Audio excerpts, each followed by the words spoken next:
आप सब लोगों को नमस्कार। पिछले साल दिसंबर के महीने में हम लोगों ने दिल्ली की योगशाला नाम का कार्यक्रम शुरू किया था। दिल्ली में हमने लोगों की इलाज के लिए अगर कोई बीमार हो जाए तो दिल्ली में शानदार स्वास्थ्य सेवाओं का इंतज़ाम किया है। चारों तरफ मोहल्ला क्लिनिक खोले हैं। दिल्ली के सरकारी अस्पताल जो कि पहले बहुत बुरे हालत में होते थे, उन सारे सरकारी अस्पतालों को बहुत शानदार बनाया गया है। सारी दवाइयाँ मुफ्त हैं, सारे टेस्ट मुफ्त हैं, सारा इलाज मुफ्त है। लेकिन हमें लगता है कि किसी को इलाज की ज़रूरत ही क्यों पड़े। हमें जनता को स्वस्थ रखना है, हमें जनता को हेल्दी रखना है। और जनता स्वस्थ रहेगी अगर रोज़ लोग योगा करेंगे, प्राणायाम करेंगे, तो जनता को बीमारियां ही नहीं होंगी। उस मकसद से दिसंबर 2021 में दिल्ली की योगशाला नाम का कार्यक्रम शुरू किया गया था, जिसमें दिल्ली के अलग अलग इलाकों में, पार्कों में और जगह कहीं भी 25 से ज़्यादा लोग अगर इकट्ठे होकर दिल्ली सरकार को एक मिस्ड कॉल मारें तो दिल्ली सरकार एक टीचर भेजती है और वो टीचर फ्री में भेजती है। सारा इंतजाम करती है दिल्ली सरकार और लोगों को फ्री में योगा करवाती है, डेली सिखाती भी है और करवाती भी है। पिछले 11 महीने से ये बहुत शानदार चल रहा था दिल्ली की योगशाला। लगभग 590 स्थानों पे क्लासेस डेली चलती थी योगा की और इनमें 17,000 के करीब बेनिफिशरीज आ रहे थे डेली। हमारा मकसद था इसको 17,000 से भी और बहुत आगे ले जाना। नया नया कार्यक्रम था लेकिन बहुत तेज़ी से बढ़ रहा था, लोग बहुत खुश थे। इन 17,000 में कई ऐसे लोग थे जो कि पोस्ट कोविड कॉम्प्लिकेशंस से जूझ रहे थे, उनके लंग्स में जो भी कॉम्प्लिकेशंस थी। तो 10-11 हज़ार लोग ऐसे थे जो कि पोस्ट कोविड कॉम्प्लिकेशन से जूझ रहे थे, उन्हें बहुत फ़ायदा हो रहा था। मुझे बेहद दुख के साथ कहना पड़ रहा है कि इन लोगों ने मिलके आज से योगा क्लासेस बंद कर दी हैं दिल्ली के अंदर। आज सुबह दिल्ली के अंदर योगा क्लासेस नहीं हुई। जो ये फ्री योगा क्लासेस होती थी, आज सुबह से दिल्ली के अंदर ये योगा क्लासेस नहीं हुई। तो 17,000 बेनिफिशरीज जो थे वो योगा करने से रह गए। जो लोग बीमार थे, अस्थमा से बीमार थे, पोस्ट कोविड कॉम्प्लिकेशन से बीमार थे, वो आज योगा करने से रह गए। और आज के बाद से इन्होंने कहा है कि योगा क्लासेस नहीं होंगी। ये बहुत ही दुख की बात है, बेहद दुख की बात है। योगा कौन बंद करता है? पहली बार सुना होगा कि इतना अच्छा लोगों की सेहत के लिए इतना अच्छा कार्यक्रम था और उसे सत्ता के नशे में, अहंकार के नशे में इन लोगों ने केवल पेटी पॉलिटिक्स के चलते इन्होंने इसको बंद कर दिया। जब से ये खबर, पिछले कुछ दिनों से समाचार ये चल रहा है कि योगा क्लासेस बंद होने वाली है, योगा क्लासेस बंद होने वाली है, लोगों में बहुत गुस्सा है इसको लेके, बहुत ज़्यादा। और आज जब अखबारों में छपा कि ये योगा क्लासेस बंद होने वाली हैं, मेरे पास कई टीचर्स के फ़ोन आए जो टीचर्स ये क्लासेस लेते हैं। उन टीचर्स ने कहा कि सर क्लासेस बंद नहीं होनी चाहिए, हम क्लासेस करेंगे, हम पेमेंट नहीं लेंगे, हम बिना पेमेंट के क्लासेस करेंगे। मेरे पास देश भर से कई लोगों के फ़ोन आए कि सर हम डोनेशन देंगे, हम क्लासेस, जो टीचर्स हैं उनकी तनख्वाह हम देंगे, पर आप क्लासेस मत रोकिएगा, योगा क्लासेस मत रोकिएगा। जिस किस्म से, जिस तरह से लोगों का समर्थन मिल रहा है इस पूरे योगा के प्रोग्राम को, मैं उसके लिए काफ़ी मैं सबका शुक्रिया अदा करता हूं। तो मैं आज ये ऐलान करना चाहता हूं कि योगा क्लासेस बंद नहीं होंगी, योगा बंद नहीं होगा। ये लोग अपने सत्ता के अहंकार में कानून का दुरुपयोग करके, अफसरों को डरा धमका के, एडमिनिस्ट्रेशन का गलत दुरुपयोग करके ये चाहे सरकार का समर्थन वापस ले लें, लेकिन दिल्ली के 2 करोड़ लोग मिलके इन योगा क्लासेस को करवाएंगे। ये योगा क्लासेस जारी रहेंगी। मेरी सभी टीचर्स से अपील है कि आप योगा क्लासेस में कल से जाइए, आप योगा क्लासेस लीजिए। मुझे अगर घर घर जाके भीख भी मांगनी पड़ेगी कटोरा लेके, मैं खुद जाके भीख मांगूंगा लोगों से और आपकी पेमेंट करूंगा। जो भी आपके चार्जेस हैं वो मैं चार्जेस दूंगा और योगा क्लासेस होंगी। योगा क्लासेस को रोका नहीं जाएगा। हमारा मकसद है 17,000 नहीं, 17,000 तो बिगिनिंग है, 17 लाख लोगों को और अंत पंत में 2 करोड़ दिल्ली के लोगों को योगा सिखाएंगे हम। और हम देखते हैं कि कैसे रोकते हैं ये लोग अपनी सत्ता का दुरुपयोग करके रोकेंगे तो दिल्ली की जनता जो है वो इसका जवाब देगी। और अभी तो दिल्ली में शुरू हुई है। मेरी भगवंत मान साहब से जो पंजाब के मुख्यमंत्री हैं उनसे भी बात हुई है। पंजाब के अंदर भी हम पंजाब के 3 करोड़ लोगों को योगा सिखाएंगे। गुजरात में हमारी सरकार बनेगी, गुजरात में भी हम लोगों को फ्री में योगा सिखाएंगे, सब लोगों को योगा सिखाएंगे। और मुझे पूरा यकीन है एक दिन ऐसा आएगा जब देश के 130 करोड़ लोगों को हम लोग फ्री में योगा सिखाएंगे। इनके पास सत्ता है और सत्ता का अहंकार है, उस सत्ता का दुरुपयोग कर रहे हैं। हमारे पास दिल्ली के 2 करोड़ लोग हैं और उन 2 करोड़ लोगों का साथ है। कहते हैं ना कि मारने वाले से बचाने वाला ज़्यादा ताकतवर होता है, ज़्यादा अच्छा होता है। वैसे ही काम रोकने वाले से काम करने वाला ज़्यादा अच्छा होता है। ये लोग सोचते हैं कि ये इतने पावरफुल हो गए हैं, इतने पावरफुल हो गए हैं कि इस देश को रोक सकते हैं, लेकिन अब देश रुकेगा नहीं। लोगों ने ठान लिया कि अब देश रुकेगा नहीं। पिछले कई महीनों से हम लोग देख रहे हैं कि दिल्ली के हर अच्छे काम को रोकने की कोशिश की जा रही है। इन्होंने दिल्ली की दिवाली को नहीं होने दी। हर साल हम दिल्ली की दिवाली मनाया करते थे। इस बार इन्होंने अफसरों से पे प्रेशर डाल के उल्टा सीधा लिखवा के दिल्ली की दिवाली नहीं होने दी। इन्होंने रेड लाइट ऑन गाड़ी ऑफ, इतना अच्छा प्रोग्राम था, पिछले 3-4 साल से चल रहा था, हर साल पोल्यूशन के टाइम पे हम करते थे, वो प्रोग्राम इन्होंने रोक दिया। अब सुनने में आ रहा है कि ये मोहल्ला क्लिनिक और स्कूल इनके अगले टारगेट हैं। मोहल्ला क्लिनिक की चर्चा पूरी दुनिया में होती है। अब मुझे पता चला है कि ये दवाइयों के जो मोहल्ला क्लिनिक में फ्री दवाइयाँ देते हैं उनके टेंडर रोकने वाले हैं। मुझे पता चला है कि जो मोहल्ला क्लिनिक में फ्री टेस्ट करते हैं हम लोग, उनके टेंडर रोकने वाले हैं। मुझे पता चला अस्पतालों में जो कच्चे कर्मचारी हैं उनको तंग करने वाले हैं। स्कूलों के अंदर गेस्ट टीचर्स को तंग करेंगे, उनको निकालने की कोशिश करेंगे, कच्चे कर्मचारियों को तंग करेंगे ताकि स्कूलों में बाधा पहुंचे, स्कूलों में पढ़ाई में अड़चन आए बच्चों के, ताकि मोहल्ला क्लिनिक में बाधा पहुंचे, मोहल्ला क्लिनिक में अड़चन आए, अस्पतालों में अड़चन आए। ये हर चीज़ रोकना चाहते हैं। पर मैं दिल्ली के लोगों को यकीन दिलाना चाहता हूँ, विश्वास दिलाना चाहता हूँ कि आप बिल्कुल चिंता मत करना। मैं आपके साथ खड़ा हूँ, मैं आपकी ढाल बन के खड़ा हूँ। जितना बीजेपी और एलजी साहब मिलके दिल्ली के कामों में अड़चन अड़ाएंगे, मैं एक भी काम को रुकने नहीं दूंगा। आपका बेटा आपके साथ खड़ा है, आपका भाई आपके साथ खड़ा है, एक भी काम मैं रुकने नहीं दूंगा। उसके लिए मुझे जो भी करना पड़े, जैसे इन्होंने योगा क्लासेस रोकी, लेकिन योगा क्लासेस को रुकने नहीं देंगे।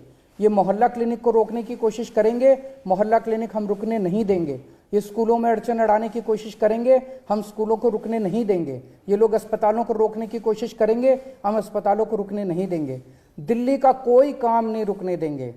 एलजी साहब और बीजेपी जितने तीर चलाएंगे दिल्ली के लोगों के ऊपर, मैं दिल्ली के लोगों के सामने खड़ा होकर उन सारे तीरों को झेलूंगा और जनता को किसी तरह की तकलीफ नहीं होने दूंगा। सर, उनकी तरफ से कहा जा रहा है कि फाइल नहीं पहुंची। ये रही फाइल, मैं लेके आया हूँ।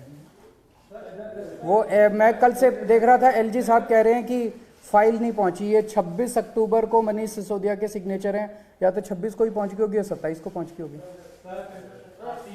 जो हम देख रहे हैं, रस्साकशी चल रही है, जो वर्ड्स इस्तेमाल किए जा रहे हैं, उन्होंने जो पहला आपको खत लिखा जिसको कर्तव्य पत्र कह रहे हैं, उसके अंदर आपके लिए एड्रेस किया निर्लजता वर्ड का। कई बार कह रहे हैं आप झूठ बोलते हैं, आप कहते हैं कि भाजपा की सरकार है। मैं देख रहा हूं कि एलजी साहब की तरफ से जो शब्द आ रहे हैं, बहुत गाली गलौज लिखते हैं, उससे मेरे को किसी तरह की तकलीफ नहीं है। केजरीवाल इंपॉर्टेंट नहीं है, केजरीवाल बहुत छोटी चीज़ है। केजरीवाल को वो जो मर्जी बोलें, जो मर्जी गालियां दें, मुझे कोई फ़र्क नहीं पड़ता। मेरा एक ही मकसद है ज़िंदगी में कि मैं दिल्ली की जनता की सेवा करना चाहता हूँ। ऊपर वाले ने पता नहीं मैंने कुछ पुण्य कमाए होंगे जो ऊपर वाले ने मेरे को इतनी बड़ी जिम्मेदारी दी है और दिल्ली की जनता की सेवा करने का सौभाग्य दिया है। लेकिन मुझे तकलीफ़ ये होती है कि जब वो लिखते हैं, मुझे गालियाँ देते हैं, वो केजरीवाल को गालियाँ नहीं देते, वो दिल्ली के चीफ मिनिस्टर को गाली देते हैं। और दिल्ली का चीफ मिनिस्टर दिल्ली के 2 करोड़ लोगों का रिप्रेजेंटेटिव है। दिल्ली के चीफ मिनिस्टर को गाली देके वो दिल्ली के 2 करोड़ लोगों का अपमान कर रहे हैं, उनके वोट का अपमान कर रहे हैं, दिल्ली के लोगों के भरोसे का अपमान कर रहे हैं, दिल्ली के लोगों का अपमान कर रहे हैं। ये ठीक नहीं है। दिल्ली के लोगों का अपमान नहीं होना चाहिए और गाली गलौज की राजनीति से क्या निकलता है? सर, आप और आपकी पार्टी कह रहे हैं कि एमसीडी जो है, जो बीजेपी की शासन वाली एमसीडी है, वो दिल्ली में 16 और कूड़ा घर बनाने की उनकी तैयारी चल रही है। एलजी साहब कह रहे हैं कि ऐसी कोई तैयारी नहीं है। उन्होंने कहा है कि जो लोग मिसलीड कर रहे हैं, झूठ फैला रहे हैं, इनके खिलाफ एमसीडी को निर्देश दिया है कि कानूनी कार्रवाई वो लोग करें। अभी चुनाव के पहले वो और क्या कर सकते हैं? इनकी सारी प्लानिंग थी, इनकी सारी प्लानिंग है, लेकिन अब चुनाव के पहले, जस्ट पहले अपना एक तरह से फेस बचाने के लिए ये इस तरह की अफवाहें फैला रहे हैं। जो 3 कूड़ा घर हैं बड़े बड़े, वो अब डिस्टेबलाइज हो चुके हैं, उनके ऊपर और कूड़ा डालना खतरनाक हो चुका है। तो अब ये जगह जगह ज़मीन ढूंढ रहे हैं। आपको एक कागज़ में दे दूंगा, उस कागज़ के अंदर 3-4 ज़मीनों के नाम भी लिखे हुए हैं कि इन ज़मीनों के टुकड़े जो हैं वो आइडेंटिफाई किए गए हैं फ्यूचर लैंडफिल साइट्स के लिए। तो उस तरह से ये ढूंढ रहे हैं पूरी दिल्ली के अंदर। मैंने जो ये जो कहा गया 16, हो सकता है 16 से भी ज़्यादा हो। मॉर्निंग में जो हादसा हुआ, खबर ये आ रही है कि प्रधानमंत्री वहां पहुंचने वाले हैं, अस्पताल है, सिविल अस्पताल है, वहां पर रंगाई पुताई और काफी कुछ काम वहां पे किया जा रहा है। तो इसको आप किस तरह से देख रहे हैं, इस तरह के आरोप लग रहे हैं? सबसे पहले तो मोरबी के अंदर जो इतने सारे लोगों की मौत हो गई, मैं भगवान से प्रार्थना करता हूँ उनकी आत्मा की शांति के लिए। मैं भगवान से प्रार्थना करता हूँ प्रभु ने अपने चरणों में शरण दे। जो लोग अस्वस्थ हैं, जो घायल हैं, भगवान उनको जल्दी से ठीक करे ताकि वो अपने अपने घरों में जा सकें। जो सारे तथ्य निकल के आ रहे हैं वो ये कि ये एक बहुत बहुत बहुत बड़े भ्रष्टाचार का मामला है जिसको अब दबाने की कोशिश की जा रही है। एक घड़ी बनाने वाली कंपनी को पुल बनाने का ठेका दे दिया गया। उसने कभी पुल बनाया ही नहीं था, ऐसा कहा जा रहा है। मैंने मीडिया में देखा, आप ही लोगों की स्टोरीज देखी। एक घड़ी बनाने वाली कंपनी को पुल बनाने का ठेका क्यों दिया गया? पहला प्रश्न तो यही उठता है।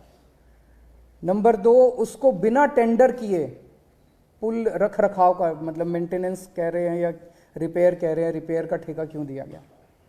दूसरा प्रश्न ये उठता है कि उसे किसी तरह का कभी एक्सपीरियंस नहीं था पुल रख रखाव का या पुल बनाने का। बिना टेंडर के उन लोगों को क्यों दिया गया? इसका मतलब उनके किसी ना किसी के साथ रिश्ते हैं, या तो इनके पार्टी के साथ रिश्ते हैं, इनके नेताओं के साथ रिश्ते हैं। तीसरी चीज ये आ रही है कि ये पुल उनको 12 महीने में या 6-7 महीने, 7-8 महीने में पूरा करना था। उन्होंने 5 महीने के अंदर जल्दी से पूरा करके घटिया बना के और इसको जारी कर दिया। और अब ये जो एफआईआर भी दर्ज हुई है, एफआईआर के अंदर ना तो कंपनी का नाम है, ना कंपनी के मालिक का नाम है।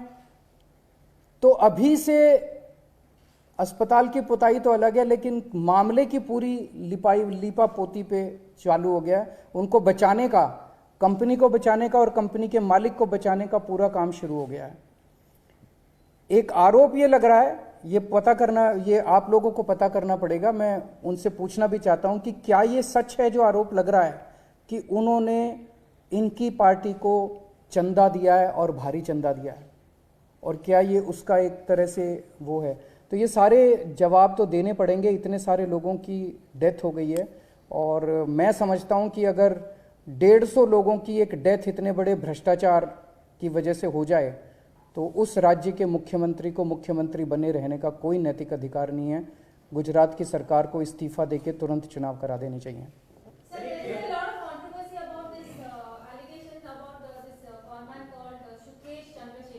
कौन है वो?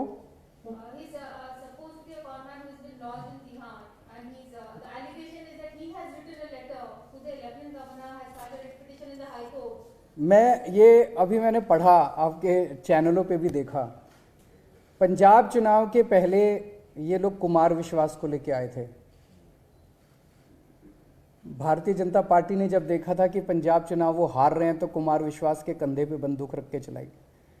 अब गुजरात के अंदर भारतीय जनता पार्टी की इतनी बुरी हालत हो चुकी है, इतनी बुरी हालत हो चुकी है कि उनको सुकेश चंद्रशेखर के कंधों के सहारे की जरूरत पड़ रही है। प्रधानमंत्री श्री नरेंद्र मोदी जी को, मतलब वो तो कहते हैं कि बहुत पॉपुलर हैं, तो अगर बहुत पॉपुलर है तो उन्हें तिहाड़ में लॉज्ड एक कॉनमैन, आप ही कह रहे हैं कॉनमैन है, मैंने सुना वो एक बार उसने किसी मुख्यमंत्री के बेटे को बन के पैसे लूटे, एक बार उसने कोई सीबीआई ऑफिसर बन के पैसे लूटे, एक बार उसने लॉ सेक्रेटरी बन के पैसे लूटे, एक बार उसने सीबीआई ऑफिसर, पीएमओ का ऑफिसर बन के पैसे लूटे।